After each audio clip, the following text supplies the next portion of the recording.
with us a meditation. Matthew 1:23 says, "Listen, a virgin will be pregnant, she will give birth to a son, and he will be known as Emmanuel," which means in Hebrew, God became one of us. Jesus came to be with us, but we made no room for him. For years, I never made room for Jesus in my heart.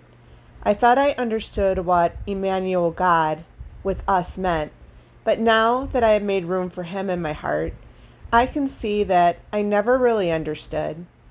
I believe that God brings people into our lives to prepare us for him in our hearts. Many years ago, I met Pastor John. He would often talk about this word with, and I have to admit, I never really understood what he meant. I think it's hard to understand with when, as a child, nobody was really with you. Sure, their bodies were there, but their minds, their hearts, their spirits were never there. I mean, how could you really trust and be with someone who tried to abandon you? There's such power in with, more power than I ever knew. The power of knowing no matter what happens, no matter what you do or say, that person is with you. They are with you to the bitter end.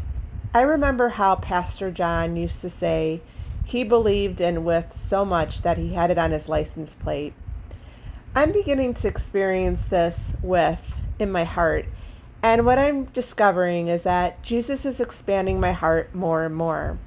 So I'm experiencing him with more and more.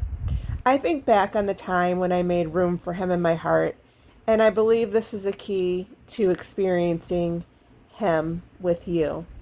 Lately, I've been going through some hurtful experiences, but the crazy thing I'm learning is that without these experiences, I wouldn't experience God with me.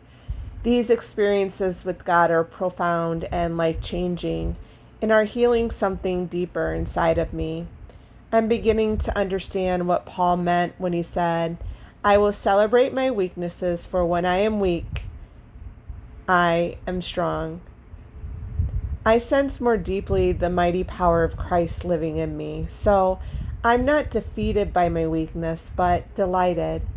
For when I feel my weakness and endure mistreatment, when I'm surrounded with troubles on every side and face persecution because of my love for Christ, I am made yet stronger, for my weakness becomes a portal to God's power.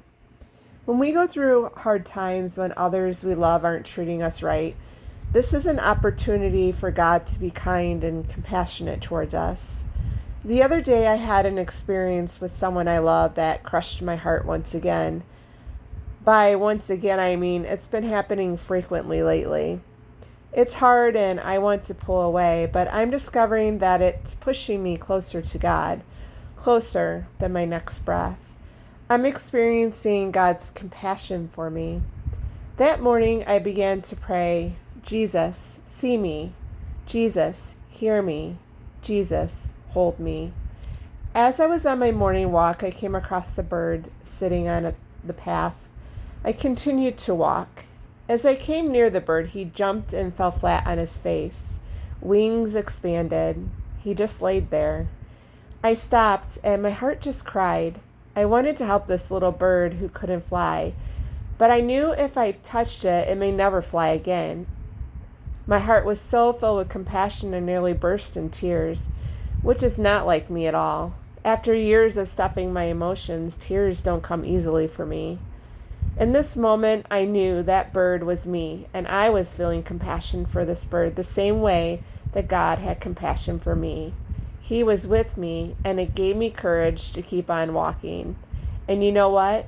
At the end of that path, that little bird flew away, and in my heart, so did I.